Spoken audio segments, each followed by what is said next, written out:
Star Trek, Deep Space Nine, The Legends of the Ferengi, by me, Quark, as told to Ira Stephen Behr and Robert Hewitt Wolfe.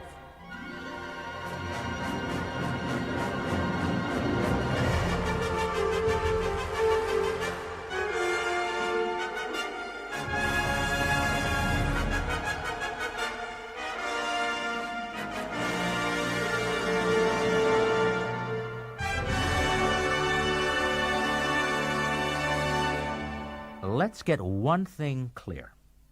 My esteemed publisher paid me to record my book, which I did.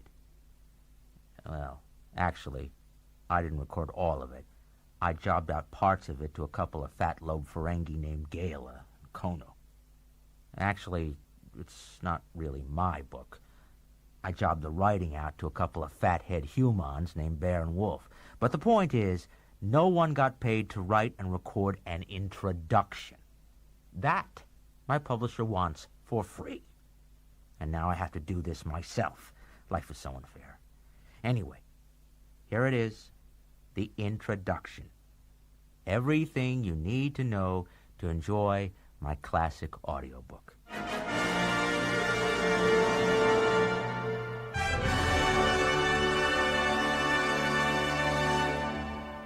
Ferengi, natives of the planet Ferenginar, a short, wily, magnificently lobed spacefaring people.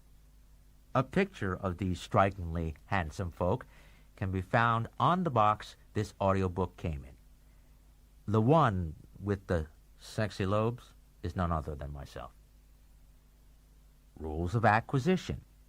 The 285 guiding principles that form the basis of Ferengi business philosophy. That's a direct quote from my previous book, The Ferengi Rules of Acquisition, by Quark, as told to Ira Stephen Behr. Still available in a bookstore near you. Legends of the Ferengi. A collection of stories, fables, philosophical meditations, and outright lies based on the Ferengi rules of acquisition, just like it says on the cover. Well, there you go. The introduction, by me, Quark, son of Keldar, proprietor of Quark's Bar, Grill, Gaming House, and Holosuite Arcade, a wholly owned subsidiary of Quark Enterprises, Inc. I hope you liked it. Now, on to the good stuff.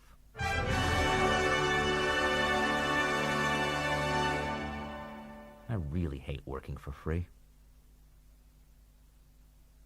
Rule number 1. In the village of Noi, there once lived a shopkeeper named Ob. Though his shop was small, he was well known for his many eccentricities. Chief among them was his insistence on honesty in all things. My goods are of the finest quality. My prices are fair and reasonable, and my weighing scales are accurate to 1/1000th of a milliop. I am, needless to say, the least popular man in the village. Most of what I sell, I buy myself, like these tube grubs.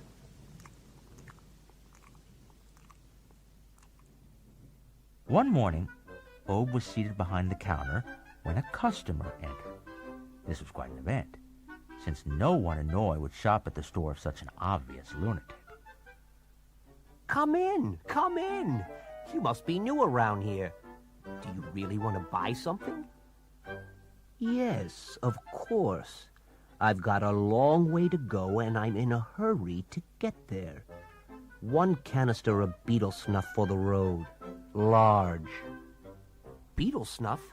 Oh, there's a can of it here somewhere. Where are you headed? Corpa. Quite a ways, Corpa. There, 1 large canister of the top-quality beetle snuff. That's 13 strips of latinum. Aren't you going to count it?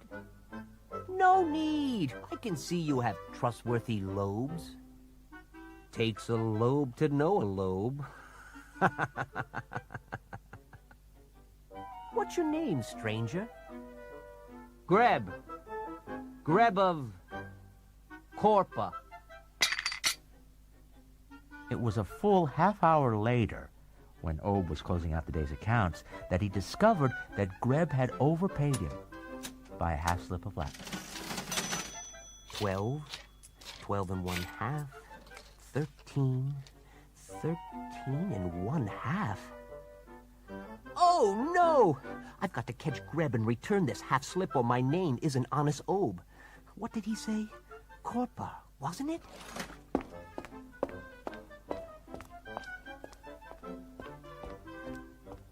Obe was never to reach his destination. Halfway to Corpa, he was set upon and brutally murdered by assassins hired by none other than Greb. It seems the man from Corpa had been carrying on a secret affair with Obe's wife for several years. Shortly after the funeral, Greb moved into Obe's house, married his wife, and took over his store, where he made a fortune overcharging his customers for inferior merchandise. Get in line. You'll all get your turn. Legend has it that the townspeople of Noy, wanting to make an example of Obe's foolishness, decided to bury the shopkeeper with the half-slip of latinum that he had so desperately wanted to return. Unfortunately, someone, probably Greb, stole the latinum out of Obe's hand during the funeral. From the sad tale of Obe came the first rule of acquisition. Once you have their money, you never give it back.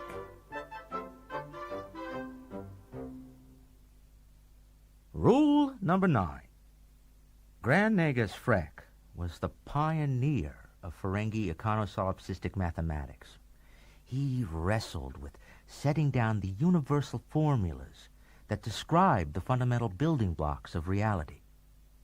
What you are about to hear is an excerpt from his personal ledger. All right. Opportunism plus latinum equals nirvana. Latinum plus beetle snuff equals clear sinuses. Greed minus morality equals happiness. Greed is greater than love. Profit equals greed. Profit equals everything. Profit equals happiness. No, none of those are right. Wealth plus unhappiness equals null space, since wealth equals happiness, and, well, happiness plus or minus happiness equals 0. Instinct minus opportunity equals misery. Yes. Opportunity plus instinct equals profit. Now I've got it. That's quite good. This is the first ever record of the 9th rule of acquisition. Opportunity plus instinct equals profit. As you humans would say, Eureka. Rule number 10. When the scribes of the sacred illuminated balance sheet were about to put out their commemorative 1000th edition, they approached Grand Negus Brolock and they asked him to provide a parable, some little story, to illustrate the 10th rule of acquisition. Brolock pocketed the customary bribe, thought for a moment, and then spoke the following words of wisdom. Some rules need no explanation. By taking the amount of the scribe's bribe and calculating it out on a per-word basis, this 5-word observation earned Brolock the distinction of uttering the most expensive words in Ferengi history. This demonstrated Brolock's complete mastery of the 10th rule of acquisition.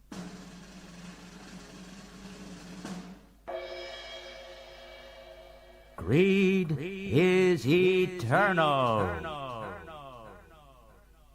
This edifying story.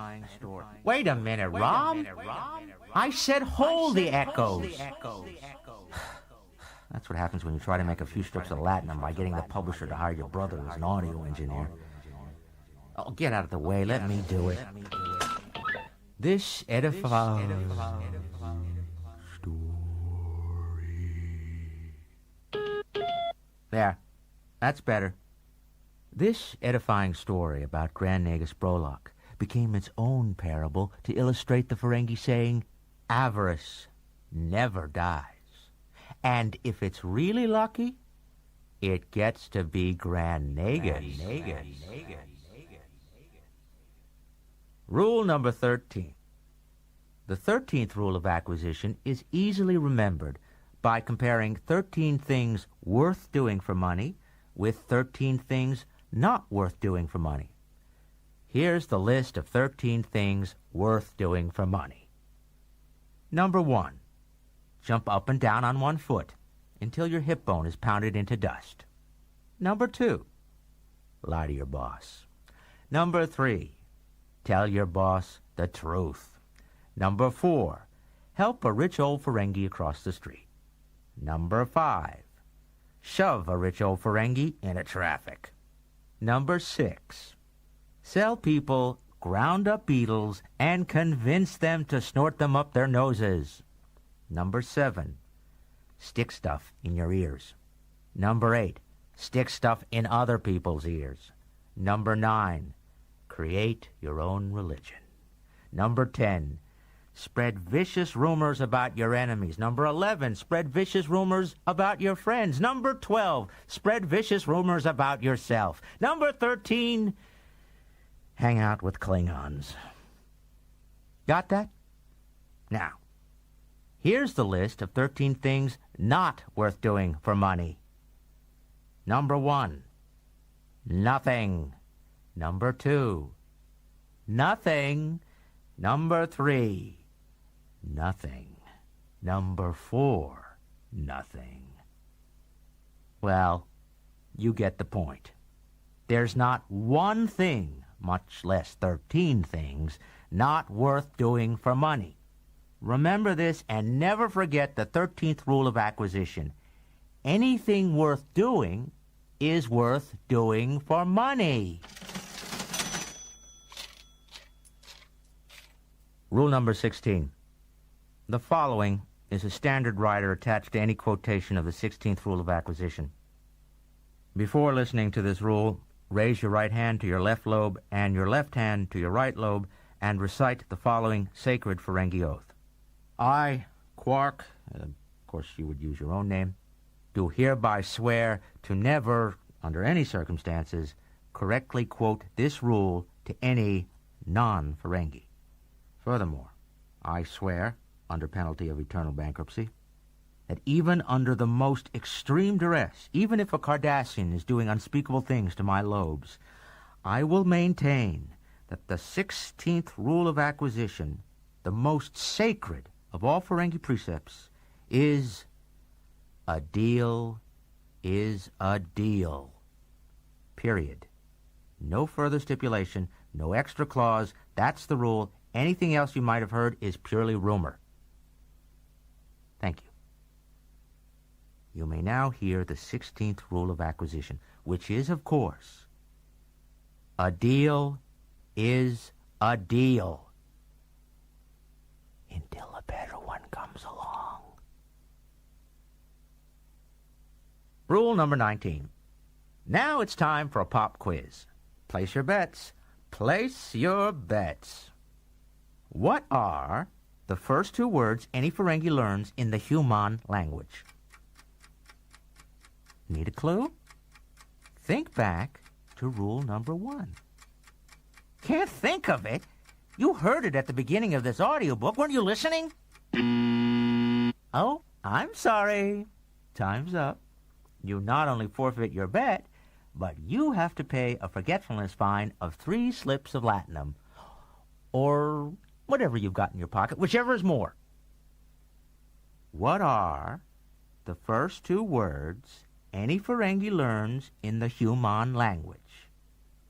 No refunds. And that includes, by the way, what you paid for this audiobook. This should help you remember the 19th rule of acquisition, which can be found printed on literally every item manufactured on Ferenginar. Since this is an audiobook, I'll tell you what it is. The 19th rule of acquisition is satisfaction is not guaranteed. Rule number 21. Here's an excerpt from the ancient medical audio disc, Guarding Your Investment, Keeping Your Children Profitable, by Dr. Posk of the Ferengi Wellness Institute. In our last chapter, we dealt with the problem of excessive, compulsive ooh-moxing in male children, ages 1 to 17. Now we must turn our attention to one of the most stressful events in any young Ferengi's life, the attainment ceremony. Parents, relax, it's all right. Rest assured that the ceremony is largely a formality. When given the choice between spending time with a friend or receiving a bar of gold-pressed latinum, no Ferengi lad in recent history has passed up the bar. Your son will make that right choice, too. All we suggest is that you make sure that the ceremony is held in a well-lit room, that both the friend and the bar of latinum are equidistant from your child, that the friend is strapped down and gagged to allow an unbiased outcome, and that the bar of latinum is placed at an angle that makes it as shiny as possible. Now, we highly discourage the use of the southern Ferenginar version of the attainment ceremony. Now, while watching your child and his best friend actually fight over the bar of latinum may be entertaining and profitable when you run the betting pool, injuries are frequent and can be costly with regard to the long-term growth of your investment. One final piece of advice. If your child fails the test, don't tell anyone. Just bribe everyone present to forget what they've seen and have your son repeat the test as many times as necessary until he gets it right. Good luck. This excerpt from Posk's centuries-old text, still available for purchase at your local discmonger, shows that even from the beginning of Ferengi history, our people knew the fundamental truth of the 21st rule of acquisition. Never place friendship above profit. I would be remiss if I didn't offer my own advice about raising your basic family investments to a profitable status. This advice is free of charge, I might add, because my publisher said I had to include something extra in this audiobook so that you'd buy it, even though it's an abridged version of the published book, which I'd like to take this opportunity to point out is still available at your local bookstore. Follow this advice, and you'll raise profitable children. Greed isn't genetic. It has to be learned. Teach your children well. Rule number 33. Upon great and profitable reflection, I think it's the right moment to share with you a letter I sent to my publisher. To my beloved publisher, it is with much pleasure that I thank you for the latinum delivered to me as an advance on the forthcoming audiobook Legends of the Ferengi. In return, I am delighted to deliver this, the commentary on the 33rd rule of acquisition. I'd like this opportunity to say, for the record, what an honor it's been to work for you. To say that your treatment of me has been fair and equitable would be a vast understatement. I am in awe of your fairness, your good judgment, and your business acumen. I also think you are as attractive as you are wise. Your lobal cartilage is truly magnificent, and the texture of your nose wrinkles denotes a wealth of olfactory instinct. Please note that when I said I was being paid less than a starving vole merchant and I wouldn't record this book if you held a phaser to my head, It was just a jocular expression of good fellowship. Subsequent remarks that your royalty statements were steaming stacks of lying worm dung were made while I was recovering from a severe ear infection and under prescribed medication. And so I end this missive groveling in the hope that you will find my meager vocalizing fit for reproduction and further financial remuneration. May your audiobook empire continue to grow, and may your latinum shine forever. Respectfully yours, Quark, son of Kildar. Just a reminder from the people who brought you the 33rd rule of acquisition. It never hurts to suck up to the boss. Rule number 48. Every culture is faced with the necessity of teaching its children about the dangers of real life. In most societies, these lessons are taught by telling horror stories, featuring some nightmarish figure, the boogeyman of Earth, the Klingons' keeper of the dishonored dead, or the nameless traitor of Cardassia. On Ferenginar, this figure is the smiling partner. Ferengi children lose many a good night's sleep, cowering in fear at the thought of this terrible creature.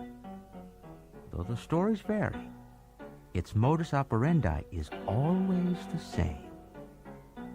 The smiling partner pretends to be your friend.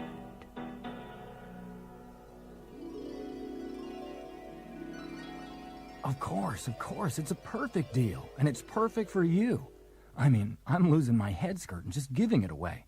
I know, you've been told over and over again since you were a lobling, acquire.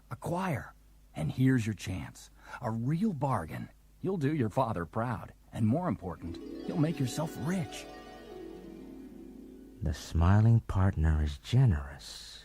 He's likable, and he's sympathetic to your needs, and of course, he always smiles. But then, the moment after you sign the contract, those smiling teeth turn into razor-sharp blades that crunch down on your lobes and tear them from your head, and as you lie there, blood pouring from the stumps of your ears, the smiling partner laughs.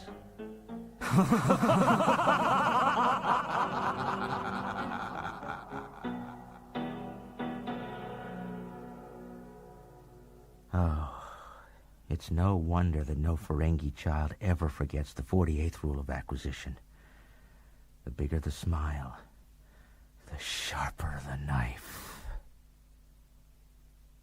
Which reminds me of my own rule of business etiquette that furthers the acquisition of everything a customer owns. Cultivate a grin that melts your customer's lobes.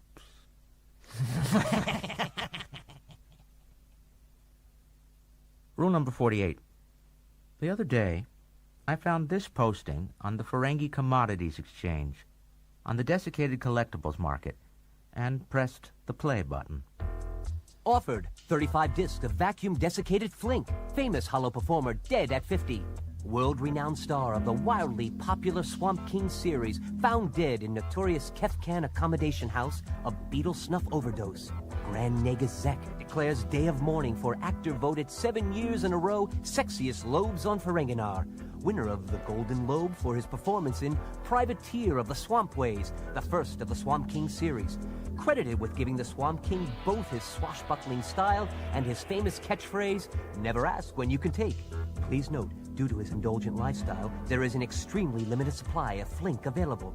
Regretfully, much of the mass was too deteriorated to withstand proper desiccation. So buy now, while there's still some Flink left, and you too can be a Swamp King.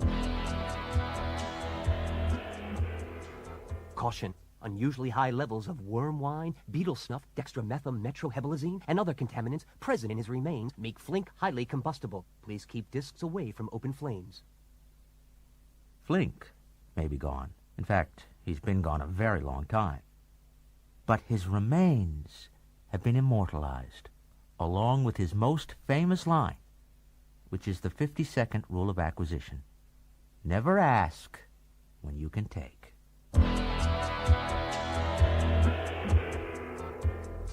Rule number 59.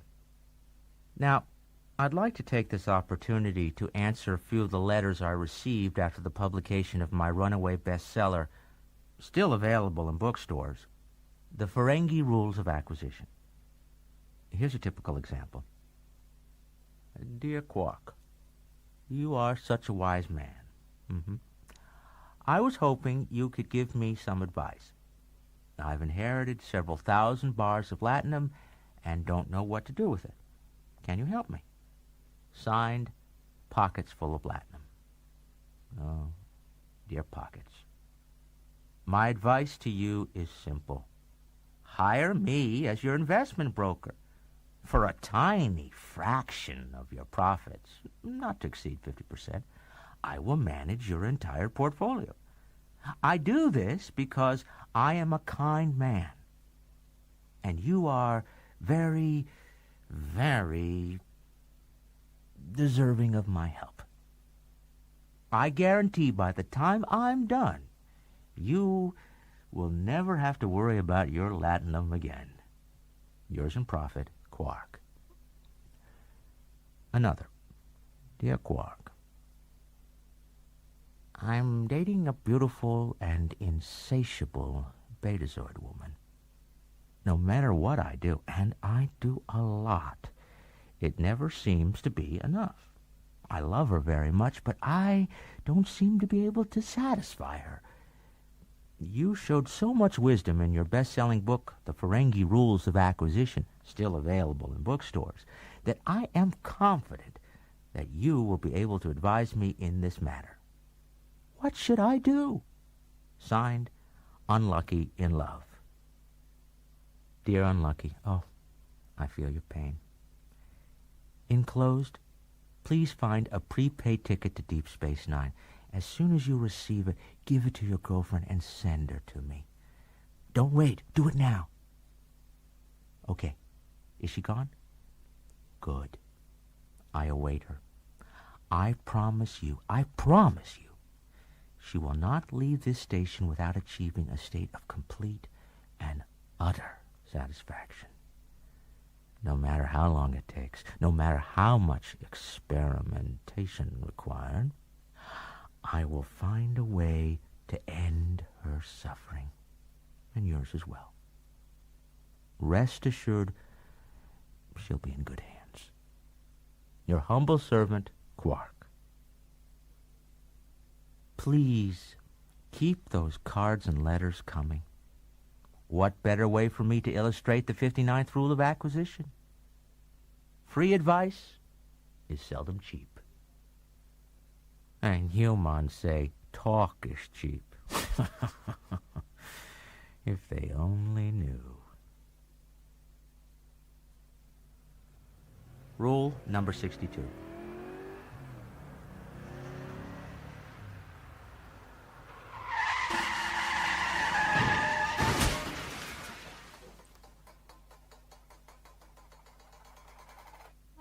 As we all know, the leading cause of death on Ferengi remains accidental vehicular collision. This has been true for hundreds of years. Well, barring the snail steak food poisoning epidemic of 11,902. And this will doubtless be true for hundreds more. People often ask, are Ferengi really that inept when it comes to vehicular navigation? I mean, how hard is it to control a skimmer? Frankly, it's pretty easy. Yet the skimmer death toll continues to mount.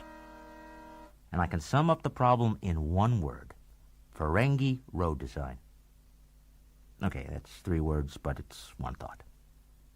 Take, for example, the most heavily traveled skimmerway on Ferengi, Skimmer Interchange 405, just outside West Wormwood. I'll let you in on a well-known secret. The loops and hairpin turns of this interchange clearly form the ideograms, drink Sluggo-Cola, it's good for you.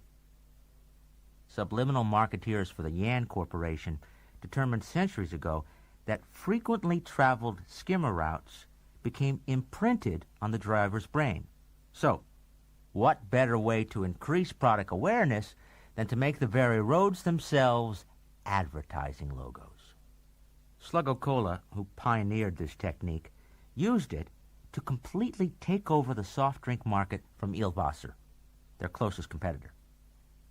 Unfortunately, the tricky turn required to complete the ideogram for slug has proven almost impossible to navigate on a rainy day. And it rains almost every day on Ferengi. Still, subsidies from Sluggo Cola have made the Ferengi Skimmerway Construction Department one of the most well-endowed public trusts on all of Ferenginar, and it's hard to argue with success, know what I mean? So, drink Sluggo Cola. Just watch out for that last turn. And remember the 60-second rule of acquisition. The riskier the road, the greater the profit.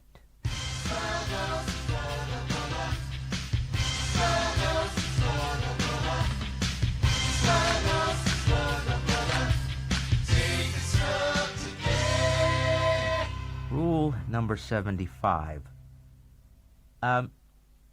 Ferengi don't usually discuss this with outsiders, but even now, in the great age of space travel, Ferengi don't really like to leave home. For one thing, it's hard to get good tube grubs off-world, and even though the weather on Ferenginar may leave something to be desired, it is consistent. Besides, when you get right down to it, most known cultures insist that their females be clothed and allowed to speak. In fact, for centuries, it was nearly impossible to get Ferengi to leave their silent, naked wives and wriggling, well-stocked larders and head into space. This resulted in the great overpopulation crisis of 18123, when it was said that no raindrops ever hit the ground because there were so damn many Ferengi heads in the way. Then, one day, a rumor spread that a Ferengi prospector named Mad Zook had found massive deposits of latinum on the distant world of Chimera Pi. Soon Ferengi homes everywhere bore the sign, "Gone to Chimera," and it wasn't long thereafter that rumors of other mother lodes on even more distant planets drifted back to Ferenginar. Eventually, the rumors were traced back to the Ferengi Office of Population Control, but by then it was too late. Hundreds of millions of Ferengi had sought their fortunes in space. And when they got there, they discovered an interesting thing. Aliens. Or, in the Ferengi parlance, Gublatrop Yobs, which literally translates into bank accounts without brains. Because, let's face it, on Ferenginar, the only people you can try to exploit are other Ferengi. And they're a suspicious, thrifty, economically savvy bunch who are just as likely to be the exploiters as the exploited. Too often, negotiations between Ferengi end up in stalemates. But Gublatrop Yobs, aha, that's another story. So, maybe Mad Zook was a figment of the government's imagination, and maybe there's no Chimera Pi. But as long as there's a Gublatrop Yob born every 21 billionth of a second, then Ferengi will travel to the stars. Thus, there's more than a grain of truth to the 75th rule of acquisition. Home is where the heart is, but the stars are made of latinum.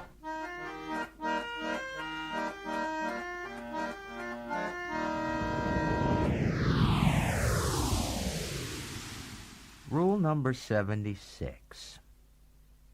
It's said that humor doesn't translate.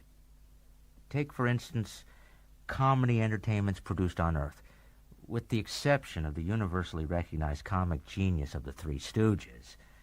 Ferengi find humans humorless, dour, sanctimonious boobs who are more fun to laugh at than laugh with. So, when I describe Ferengi humor, I will understand if other species scratch their collective heads. Let's take, for example, the two greatest comedians of Ferenginar during the golden age of silly bwahahas. See, already I can tell you're not getting this. Gormy Gormatop, famous for his comic character Clang the Incontinent Klingon, and Durf, son of Dorf, who left them rolling in the aisles with his on-the-mark portrayal of Schlork, the stuttering Vulcan. To this day, every Ferengi instantly recognizes their famous taglines. First, here's Gormy doing Clang, the incontinent Klingon. I will kill you where you stand. But first I must visit waste extraction. A riot, huh? Now, here's Durf doing Schlork, the stuttering Vulcan. That's not. That's not logical. I'm telling you, these guys are funny. They also hated one another. In fact, the Gormy-Durf feud, or as Durf would prefer, the Durf-Gormy feud, is one of the defining characteristics of the golden age of silly bwahas. Not only would these two not share the same bill, they wouldn't even perform in the same cities. Back in the golden age of silly bwahas, you were either a Durf city or a Gormy city. And then one day, the impossible happened. It was announced that Gormy and Durf would be appearing together on the same program, a gala memorial service commemorating the 30th anniversary of the death of the Swamp King himself, Flink. Remember Flink? Immortalizer of the 52nd rule of acquisition, never ask when you can take? It turned out that both Durf and Gormy were rabid Flink fans. You see, Flink gave Gormy his first break, playing a cabin boy in one of Flink's last films, Swamp King at Sunset. And everyone knows Durf was married, briefly, to Flink's 8th wife. So, Gormy extended the hand of friendship to his old foe Durf and suggested they bury the hatchet and appear together for the sake of Flink and the potential of the biggest box office gross in memorial service history. Gormy even went so far as to promise Durf that he could be the closing act. Well, to the surprise of everyone, including probably Gormy, Durf accepted. It's said that more Ferengi paid to see the live transmission of the Flink tribute than paid for any other event in Ferengi history.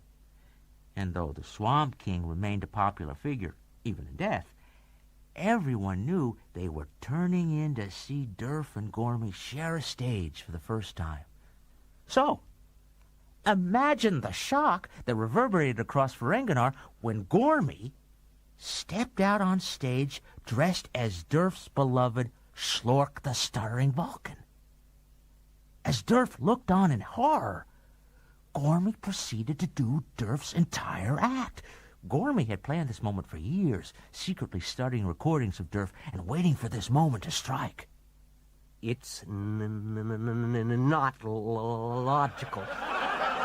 As the audience convulsed in laughter, Gormy stripped off his Schlork suit to reveal his Clang costume and proceeded to run through a brilliant rendition of the incontinent Klingon, concluding his act with the newly brilliant line, I will kill you where you stand, but it's not logical. This caused people all over Ferengi to soil their own undergarments from hysterical laughter. Gormy stepped off the stage just in time to see Durf being taken away by Emergency Medical Services, Incorporated. Gormy later admitted that he never even liked Flink. Durf never performed in public again. Gormy had gotten the last laugh by remembering the 76th rule of acquisition. Every once in a while declare peace. It confuses the hell out of your enemies. And you can profit by remembering its corollary.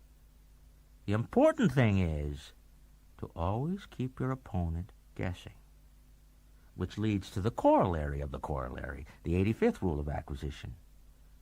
Never let the competition know what you're thinking. Which takes us to a classic Ferengi joke. How can you tell when a Ferengi is thinking? Give up? You can smell the wood burning.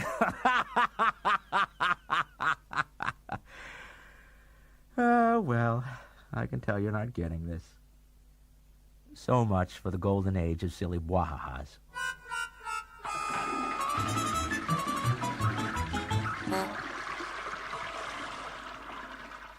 Rule number 82. Stop pretending to laugh if you ever started, and stop whatever else you're doing. This is important. I don't care if you are in the middle of umoxing yourself. Pick up the box this audiobook came in. Take a good look at the front, at the back. Open it up. Close it up. Then hold it out from you at arm's length and observe this perfect summation of the 82nd rule of acquisition. The flimsier the product, the higher the price. Rule number 97. This is the only rule ever coined by Grand Nagus Unz, also known as Unz the Invisible. Supposedly, Unz dedicated his whole life to profit, focusing on it to such an extent that everything else in his life dropped away. As the story goes, Unz never ate, never drank, never slept, spoke to no one, and saw no one. According to legend, he spent every hour of his life covertly manipulating and controlling the Ferengi economy. How he achieved this remains a bit of a puzzle. After all, by the time he died, it was said that no one had spoken to him for over 70 years. In fact, there are some Ferengi scholars who claim that Unz never existed. They believe that for this entire reign, Ferenginar had no Grand Nagus at all, and that this rule is a part of an elaborate cover-up designed to make people believe in Unz. Still, other Ferengi believe Unz never died and is still controlling the Ferengi economy to this day. The no-Unzers and the eternal Unzers are so violently opposed to one another that any written statement siding with one or the other invites immediate and deadly reprisal. But, dead or alive, real or imaginary, you gotta admit, if you're a Nagus, you're laughing all the way to the divine treasury. So, valid or not, we present to you what is sometimes called the 97th rule of acquisition. Enough is never enough.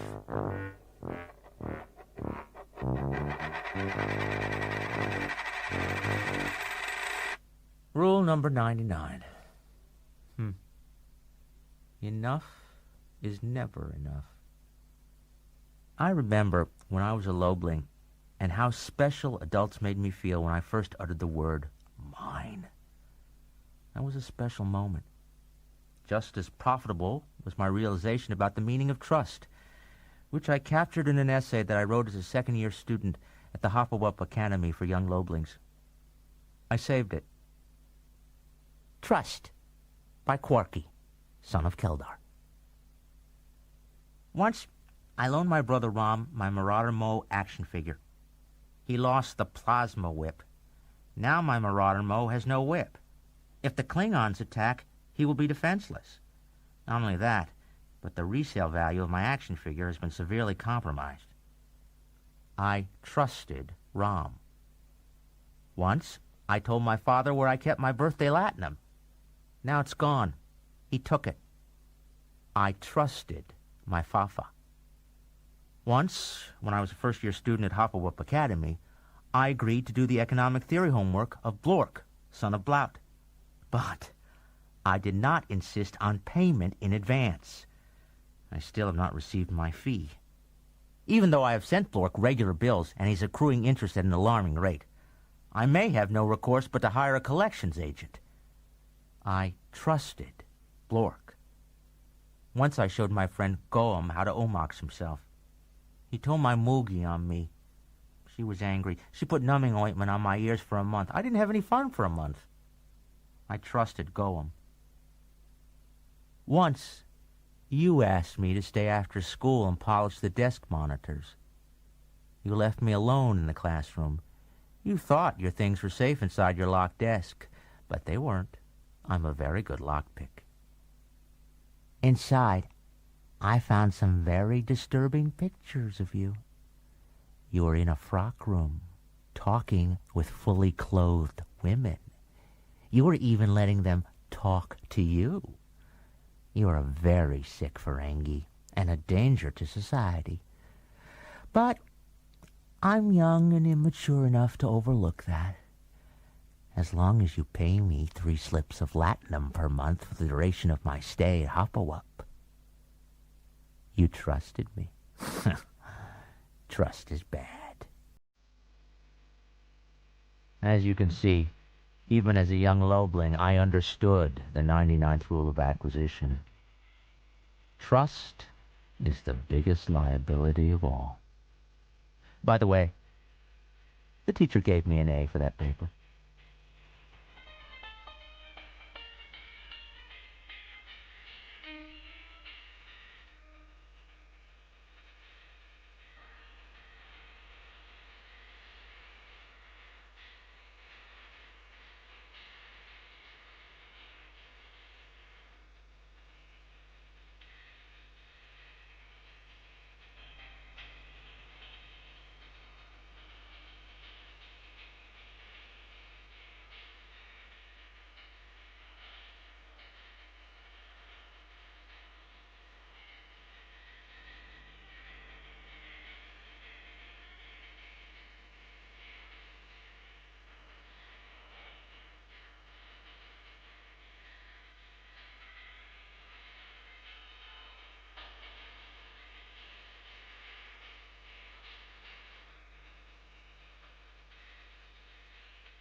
Rule number 102.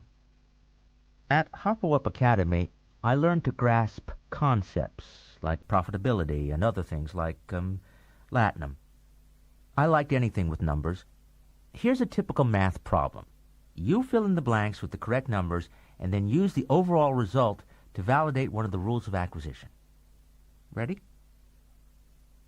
The lifespan of a Mysium bogfly is how many hours? 12 hours. Lifespan of a tube grub is how many weeks? 10 weeks. Shelf life of a chilled tube grub is how many months? 7 months. How much time does it take snail juice to spoil? 193 days. Lifespan of a woolly slug, that's 12 years. Lifespan of a Federation human, approximately 130 years, but seems a lot longer because their lives are so boring. Lifespan of a Klingon warrior. Oh, who cares? Any day is a good day for one of those smelly psychotics to die. Lifespan of a Ferengi. Up to 300 years with proper low maintenance. What's the shelf life of a bar of latinum? Forever. Shelf life of a strip of latinum? Forever. Shelf life of a slip of latinum? Forever. Do the math yourself, but any way you figure it, the results will still validate the 102nd rule of acquisition. Nature decays, but latinum is forever. I find it reassuring to know that my assets will outlive me. Rule number 104. On Ferenginar, religion and marketing go hand in hand. At least they do now, after what happened in the year 207. That's when Grand Nagus Gint, the first Grand Nagus, the enlightened prophet of greed, died in an unfortunate tooth-sharpening accident. Ferengi worldwide went into a deep, dark depression. Gint had not named a successor. Would he turn out to be the first and only Grand Nagus? All of Ferenginar held his breath to find out.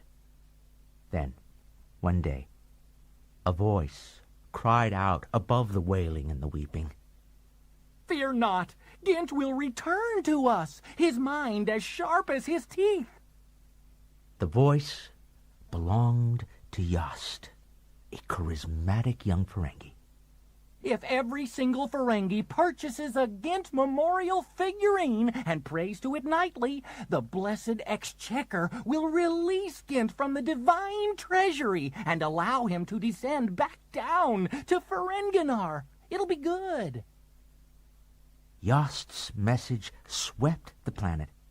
It is believed that there were approximately 3 billion Ferengi alive at the time, but archaeologists have uncovered over 8 billion Gint figurines. They're the most common artifact on Ferenginar and are often used to this day as back scratchers. But despite this show of pious consumerism, Gint never came back. On the other hand, Yost, who owned a sizable share in the factories manufacturing the figurines, quickly became the richest man on Ferenginar. So rich, in fact, that he himself became the second Grand Nagus. His first official act was to reveal the second rule ever created, the 104th Rule of Acquisition. Now, as people came to appreciate the truth of the rule, they realized that in some strange way, Yost had truly embodied the spirit of Gint and was a worthy Grand Nagus indeed. So, in honor of Yost, Gint, and 8 billion back scratchers, I present to you the 104th Rule of Acquisition. Faith moves mountains of inventory.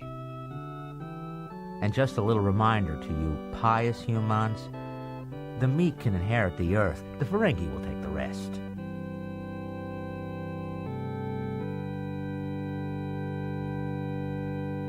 But back to 104. If you're puzzled how the second rule was named the 104th, too bad. You should have read the best-selling collector's item, The Ferengi Rules of Acquisition. Go buy it, or remain confused. Hey, it's up to you. Rule 111. It's important to keep in mind that the rules of acquisition are more than just dry aphorisms gathered in a book. They are rich treasure troves of practical advice, which, if followed closely, are sure to improve every aspect of your life. If you don't believe that, here's an example of how the rules work for me. I recently wrote this letter to a favorite Bajoran customer. Dear esteemed customer, it's that time of year again. The Bajoran Gratitude Festival is only a few days away. And in keeping with our tradition here at Quark's, we will celebrate the festival by allowing you to express your gratitude to me and to Quark's. I like to think that Quark's isn't just my bar, it's your bar too. And right now, your bar needs a new coat of paint. Now, I know painting isn't always fun, but think of the satisfaction, the sense of purpose, not to mention the exercise you and customers like you will get by doing the job. Think of how it will help ease your guilt. I know how miserable you must be, knowing that your overdue bar tab is placing an unnecessary financial burden on me and on Quark's. True, I suppose I could get a couple of Nausicaans to see to the collection of your tab, but the only people who would really enjoy that would be the Nausicaans. And personally, if there's one thing I can't abide, it's a cheery Nausicaan. Now, painting Quark's won't forgive your debt. Hell, it won't even reduce it. But it will make you feel better. A lot better than if you were visited by the Nausicaans. And there's nothing I like so much as making my customers feel better. Peldor Joy. Quark, son of Keldar. Proprietor, Quark's Bar, Grill, Gaming House, and Holosuite Arcade. A wholly owned subsidiary of Quark Enterprises, Inc. Then I wrote a letter to my brother. Dear Rom, I'm painting the bar tomorrow. Or to be more precise, you and a bunch of deadbeats are painting the bar tomorrow. Be there. Your loving brother, Quark. Trust me, by the time they were done, the bar never looked better. And what do I have to thank for that? The 111th rule of acquisition. Treat people in your debt like family. Exploit them ruthlessly.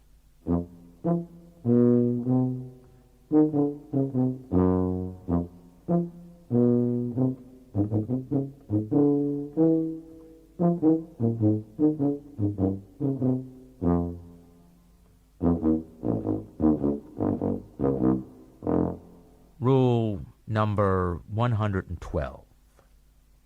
Let's face it, we've all thought about breaking this rule at one time or another. I mean, almost every boss has one.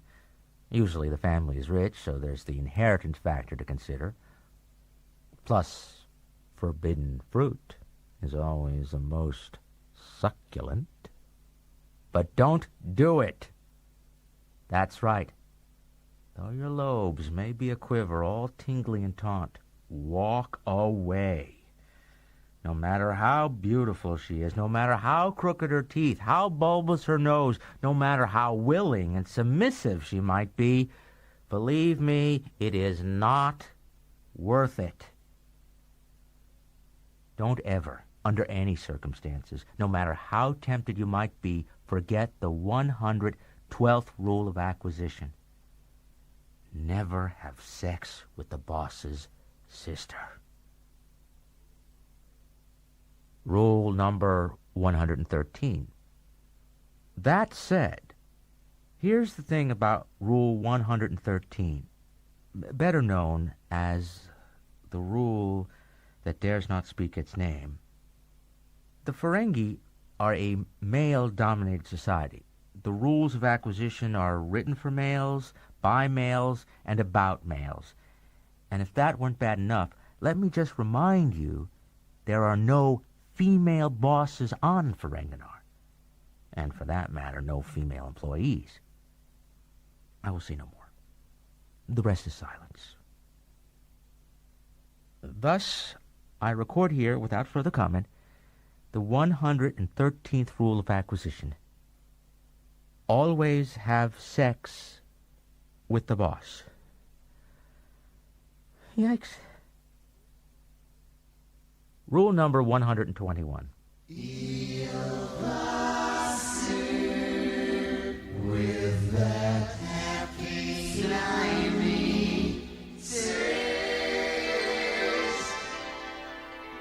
In the financial history of Ferenginar, there have been many success stories, but few as impressive as that of Vorp and Sluggo, the creators of that ubiquitous beverage with that happy slimy taste, Eelwasser. Vorp and Sluggo were boyhood friends, boon companions, almost since their fathers signed the rental agreements on their mothers' wombs. One of their favorite games was stomping around in the Bowog Bog, just a short jaunt from their home in Upper Bowog Bay. Now, Vorp, some would say, was, well, short on brains and long on enthusiasm, not to mention slavishly loyal to the smarter, craftier Sluggo. So, whenever Sluggo was in need of a good chuckle, and Sluggo loved to laugh, he would convince Vorp to do something funny. Hey, Vorp, we all need air to breathe, right? Have you bought any air today? You don't want to run out. Say, I'll give you a day's worth for that half slip in your pocket. Vorp thought it sounded like a good idea and gave Sluggo his half slip of latinum. Then he asked Sluggo for his air. Oh, right, Vorp. Okay, take a deep breath. Yeah, breathe in a kilo full.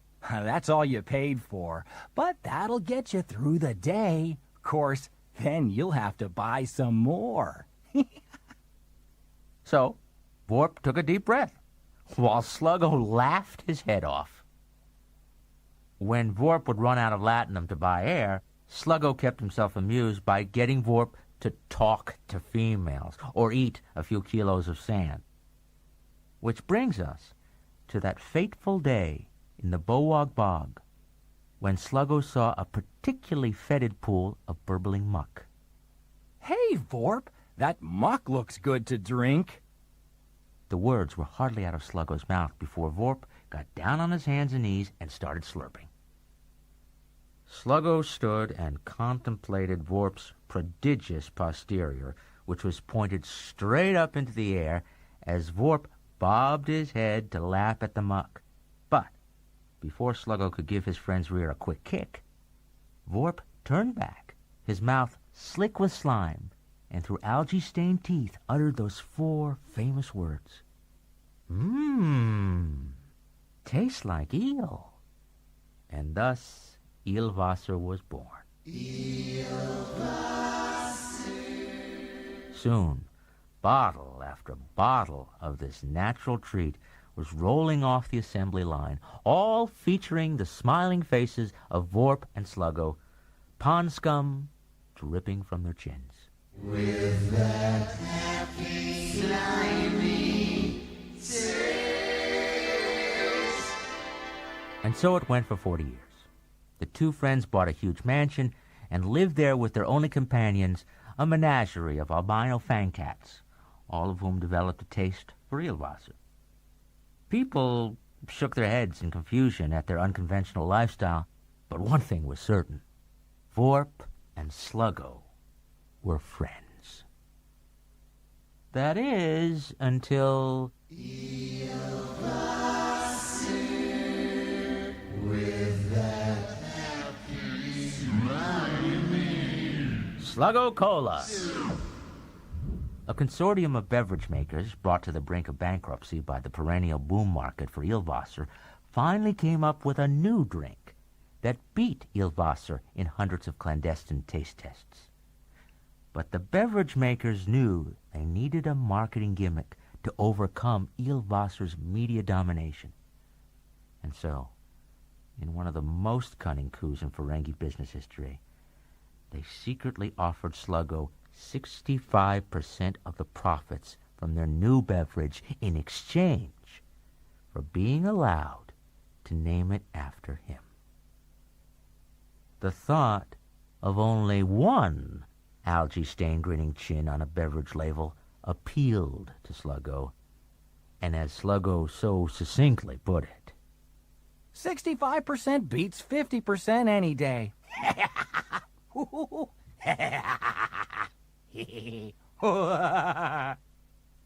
the rest, as they say, is history.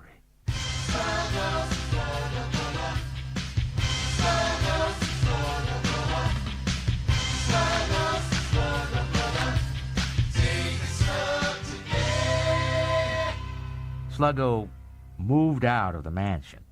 Sluggo Cola grabbed a 71% share of the beverage market, and Vorp died alone and heartbroken, devoured by a horde of ravenous albino fang cats, which had grown too despondent to feed.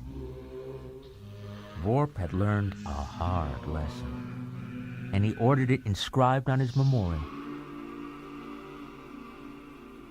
If you ever visit the Bowog Bog, put on your wading boots and slog your way to the Vorp Memorial.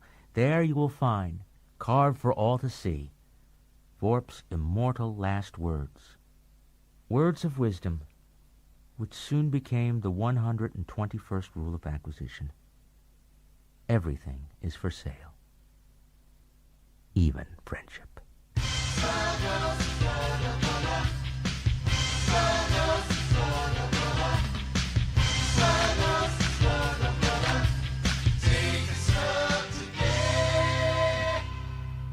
Rule number 123. At Hopawup Academy for Young Loblings, the core curriculum was based on the rules of acquisition. We learned that those Ferengi who created the rules were inspired by the blessed exchequer of the divine treasury. The enlightened 123rd rule was inspired in the darkest of times. It was found in the diary of Roplop of Rangelhorn.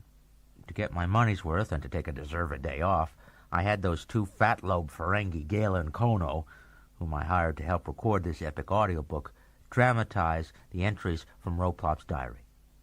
Okay, Ram, play it. Day 1.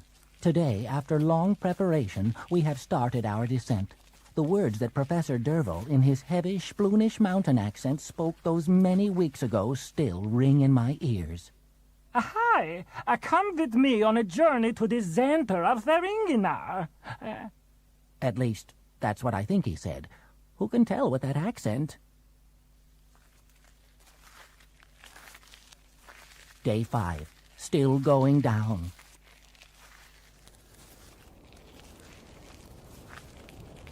Day 16. Reached the shore of an underground sea. Built a boat of buoyant pumice stone and set sail. Got violently seasick. Threw up all over Professor Derville. You thrown up my Guten! My head is no schnickten globen! Whatever he shouted at me, I couldn't understand. Day 18. Left sea behind. Found a cave full of never-before-seen wild fungi. Professor Derville exclaimed, Behold, the mysteries of the underworld! Day 24. 8 fungi samples. Yummy! Day 30. Fungi poisoning subsiding. Feel much better. Day 46. Professor Derville has finally reached a decision. We will take the Luft passageway. Personally, I would have gone right, but he's the professor. Day 51. Still hopelessly lost. Professor now claims to have said Richt passageway, but I'm sure he said Luft. Day 59. Where the hell are we? Food running low. Professor going blind. Day 83. Professor Derville, though blind, whispers in my lobe.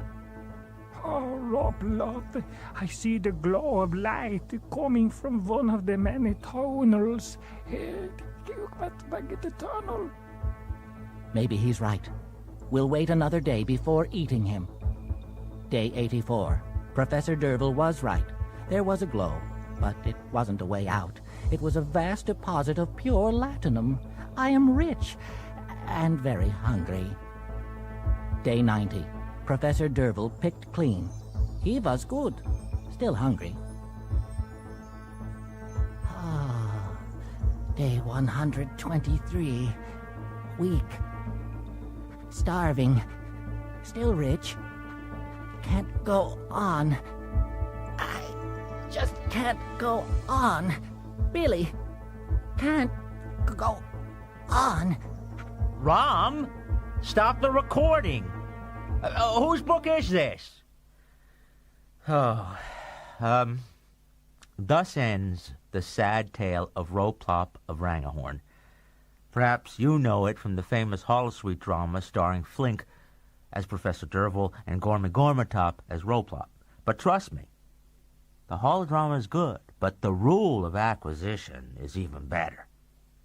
Scribbled under day 85 in Roplop's journal, we see the first mention of the 123rd rule of acquisition. Even a blind man can recognize the glow of latinum.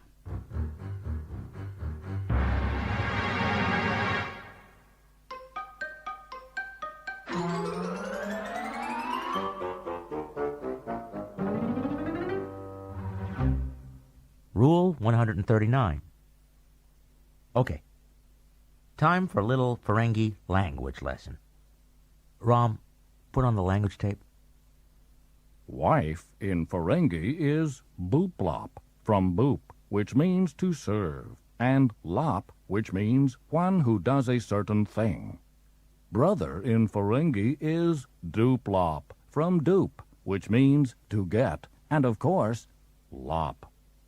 So, to Ferengi there is no more obvious rule than booplop boop, duplop doop. Or in your less poetic human dialect, the 139th rule of acquisition. Wives serve, brothers inherit. And that's one of my brother Rom's favorite rules. In fact, it's also one of my favorite rules, along with the 6th rule of acquisition. Never allow family to stand in the way of opportunity. Sorry, Rom. Rule 162. When my father, Keldar, as you humans would say, bit the dust, I was bereft. I was still a relatively young Ferengi, and I was concerned that I would not have anyone to instruct me in the finer points of Ferengi philosophy. Then I remembered that my father and Latinum were never exactly on a first-name basis. and so I didn't feel so bad. After all, I was no worse off without him than I was with him. Needless to say, I didn't have much hope when it came to the opening of my legacy chest, the gift every Ferengi father leaves behind for his son. Sure enough, when I opened the chest, what did I find? Deeds to tracts of lands containing rich mineral deposits? Not a chance. Incriminating documents that would allow me to blackmail the Grand Nagus? No. So, what did he leave behind? One word. Head skirts. Dozens and dozens of head skirts. And I don't even wear head skirts. Fafa knew that. My first thought was to throw myself onto the floor and kick and scream until the blessed exchequer descended from the divine treasury and gave me my heart's desire. So I kicked and I screamed. But no one came. Finally, hoarse and exhausted, I grabbed one of the head skirts to dry my tears. And then I noticed something. There was writing on the head skirt. I survived the Bowog flood. The Bowog flood? I'd learned about that in school. In 998, the Bowog Dam mysteriously burst, only days after its warranty expired, and thousands of Ferengi drowned. Had my father really been at Bowog? Then I noticed another skirt, an ancient threadbare garment bearing the motto, "I stood tall during the great earthquake of 12,023. Soon I realized that all of the skirts bore witness to one great disaster or another. I stayed cool during the eruption of Mount Tuba Tuba. I kept solvent despite the financial collapse of 15,799. And I dodged the timber weevil stampede, Weevilville, 9,183. A cold shiver went down my spine. Could my father have been some kind of foul specter, moving from one disaster to another throughout Ferengi history? Or did he just have bad taste in clothes? But then it hit me, like a headbutt from a Klingon. My father was trying to teach me one final lesson, because each headskirt had a price tag attached, which meant someone had bought them, and more important, someone had sold them. In the midst of all that suffering and death, someone had been racking their brains to come up with a nice, catchy slogan to put on a headskirt. My father had passed to me a vivid illustration of the 162nd rule of acquisition. Even in the worst of times, someone makes a profit.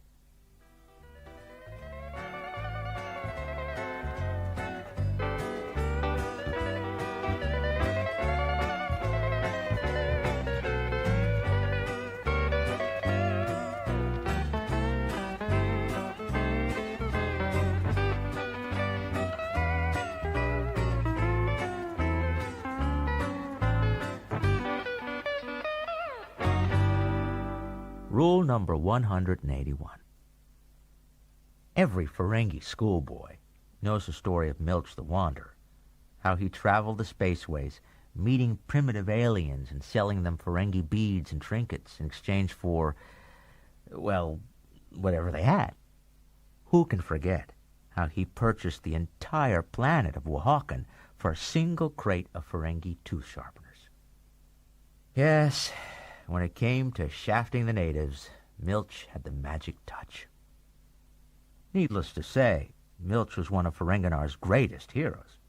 Even to this day, every Ferengi hopes to make the pilgrimage to Crulis Prime, to climb the stairs of Gilfoyle, and to stand on the stone of Dever, where the Krulers, realizing they just sold their entire female population for a fruit basket, finally ended Milch's glorious career. Not to mention his life. It's a long journey to Crulis, but it is worth it, because it was there, on that holy spot, before the flames consumed him, that Milch uttered his famous last words. Ouch! I mean, aside from that. And my eyes tear and my breast swells with pride as I recall Milch's final defiant cry, as recorded in the 181st Rule of Acquisition. Not even dishonesty can tarnish the shine of profit. No! Rule 189. I'll now share with you a letter I wrote to my nephew Nog. You'll see how he's put into action the 189th Rule of Acquisition. To Cadet First Class Nog, Starfleet Academy, Pike Hall, Room 714, San Francisco, California, 9411 6SF 8911, North American Administrative District, Earth, Sector 001, United Federation of Planets. Dear Nog, just heard the news from your father. I have to admit, I was more than a little concerned that attending Starfleet Academy would dull your instincts for profit. But to find out that you have been implicated as the leader of a Dom-Jot gambling ring among the cadets, I am so proud. Now, Rom seems to think that you're concerned about how this might affect your Starfleet career. I hope he has, as usual, misread the situation. But on the slim chance you may actually be a bit worried, let me put things in perspective. Sure, you may have lost some status among the other cadets, and yes, this incident will undoubtedly go down on your permanent record, and perhaps in some not-so-far-distant future, humanocentric powers that be may use this as an excuse to prevent you from achieving that captaincy you have your heart set on. But believe me when I tell you, it's worth it. At least, I certainly hope it was worth it. I've been told you can make a lot of money hustling Dom-Jot. If you need investment counseling, you know who to call. Your loving Uncle Quark. That nephew of mine may have been corrupted by Federation values, but at least he apparently still remembers the 189th Rule of Acquisition. Let others keep their reputation. You keep their latinum.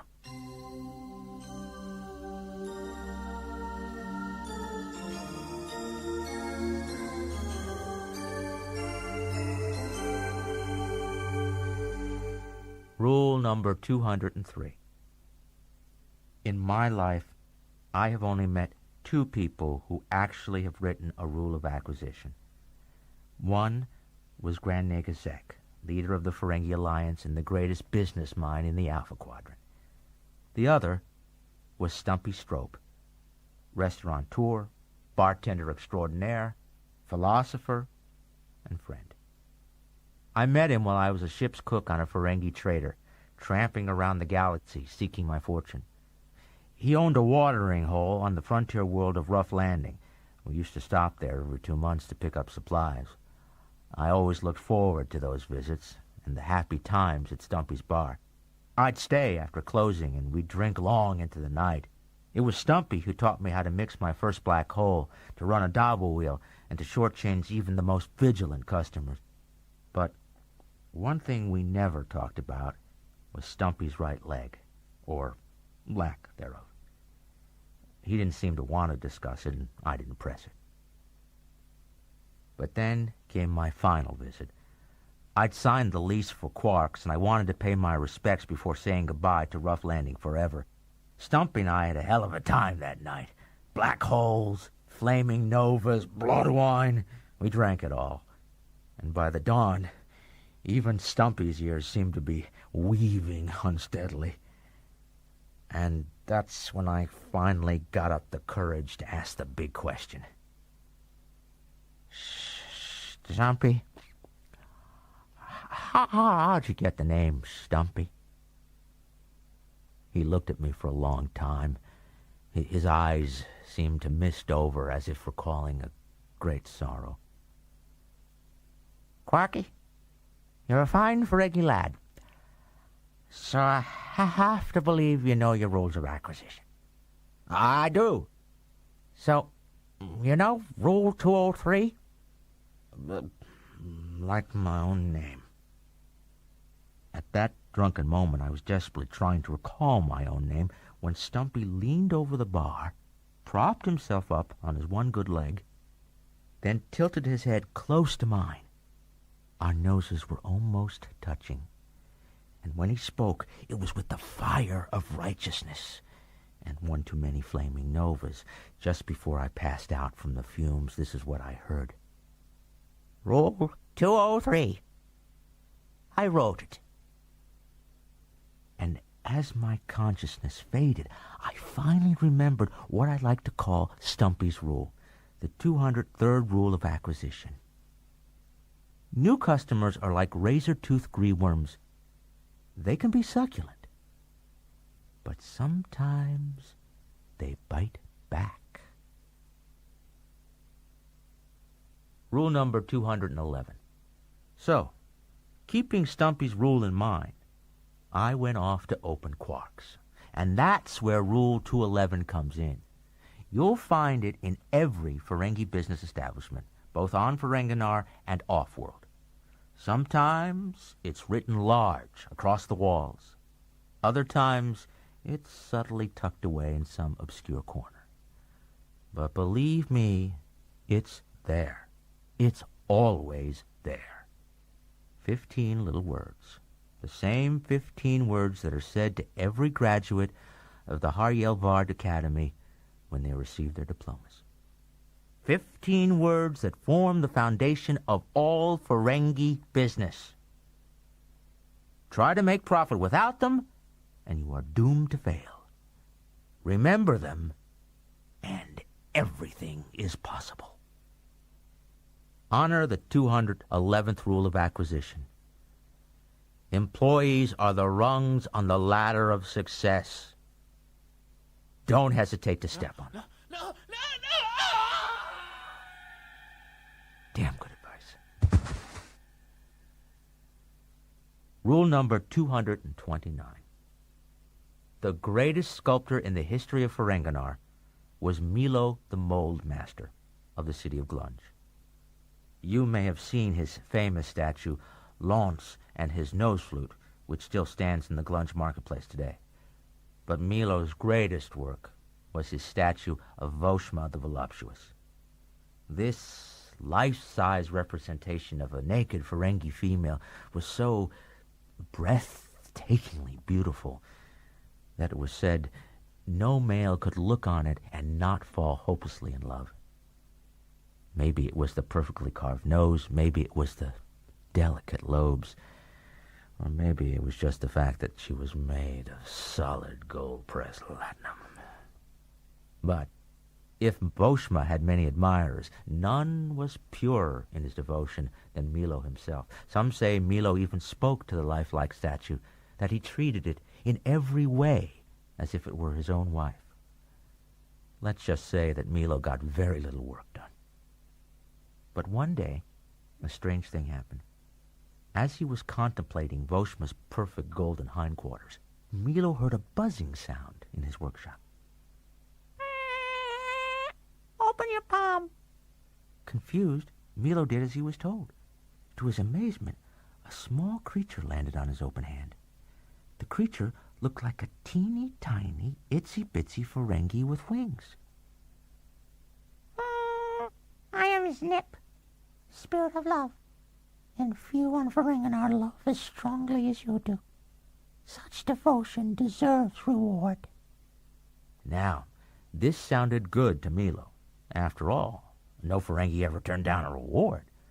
So, Milo asked what Snip had in mind. Snip smiled. You adore Voshma so much, but your love is wasted on cold, hard latinum. I will make Voshma a real Ferengi female, so that your passion can be consummated and your love made real.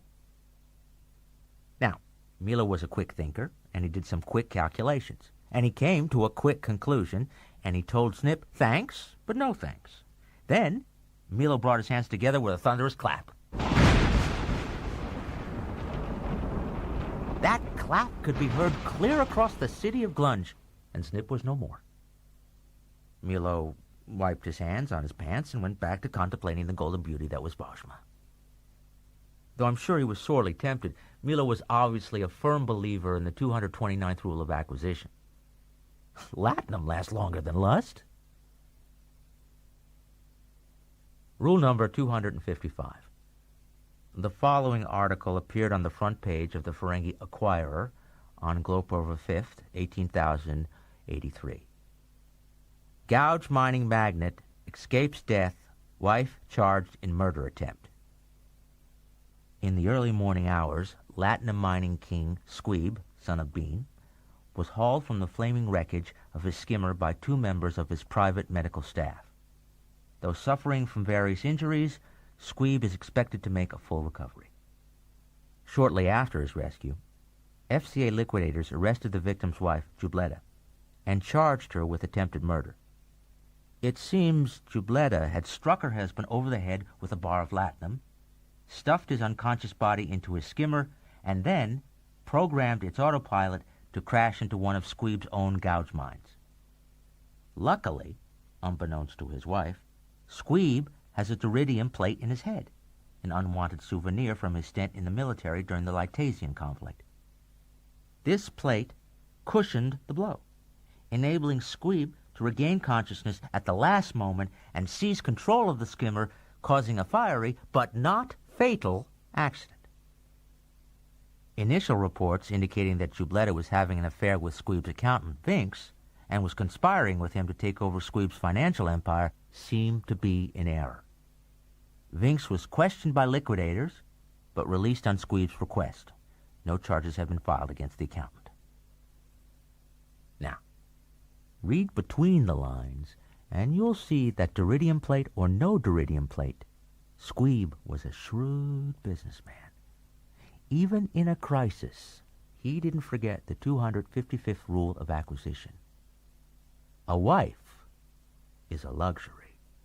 A smart accountant is a necessity.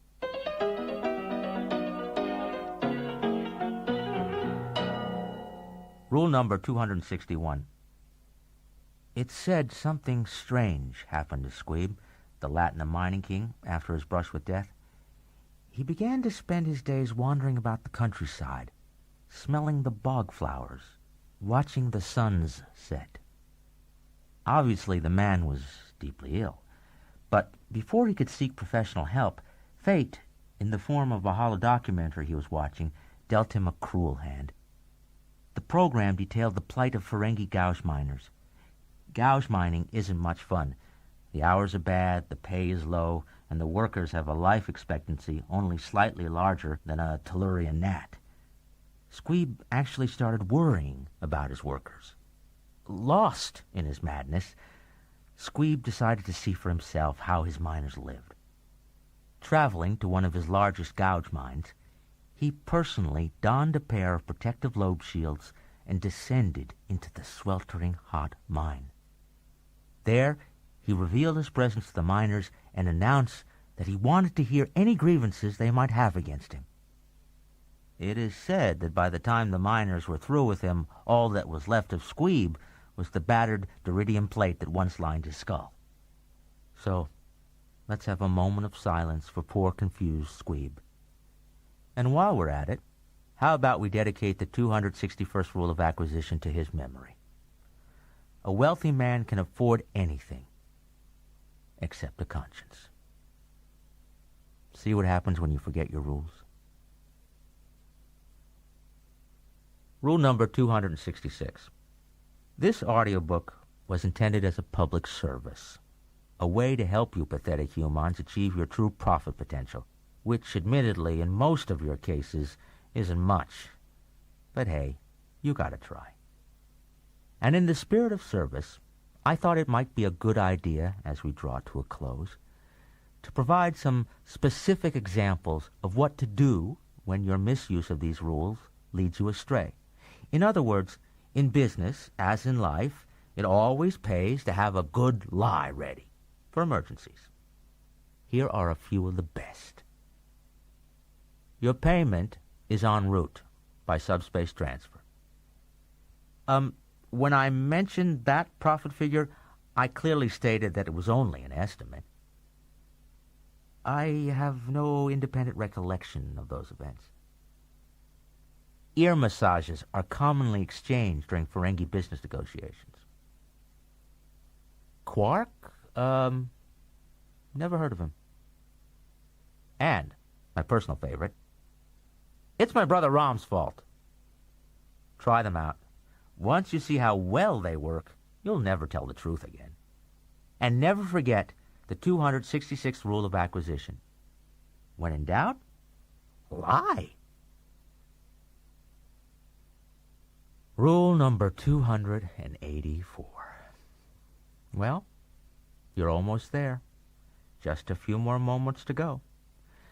But before you finish this audiobook and put it on your shelf in a place of honor, take the box this audiobook came in and walk over to the nearest mirror. Hold the box up to the mirror. Now look at yourself holding the box in the mirror. Ask yourself why you bought it.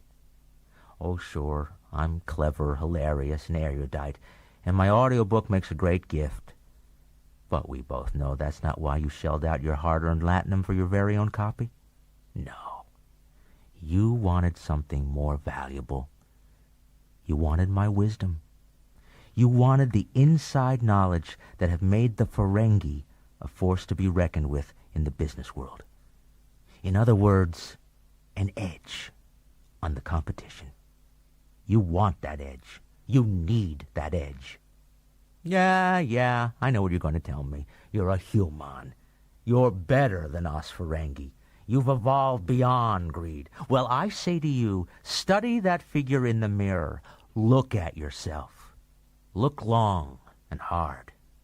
And you'll come to realize that you are living proof of the 284th rule of acquisition. Deep down, everyone's a Ferengi.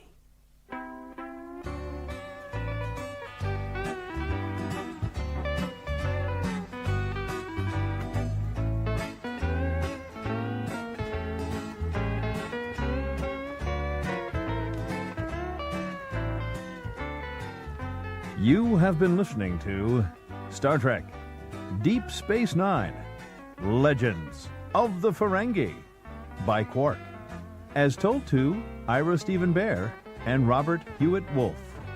It was abridged for audio by George Truitt. It was read by Quark, otherwise known as Armin Shimerman. Linda Woolman was paid piles of latinum to direct Quark in this production. Congratulations, Linda. Additional Ferengis were played by Tom Reedy and John Beach. The recording engineer was Jocelyn Gonzalez, live from the field from the planet Ferenginar. Editing and post-production by Michael Jones. The mix engineer was Jocelyn... No, Jocelyn was our field engineer. No, I really do think it was Michael Jones again. Yes, the original music was composed and performed by Michael Jones again. All right. Jay Wasco helped me write those jingles. Negus knows I paid him enough latinum. He's lovely. The associate producer was Florence Barreau Adams. Legends of the Ferengi was produced and directed by Karen Frillman. Heck of a job. This has been a wonderful, stimulating, yet another presentation of Simon & Schuster Audio.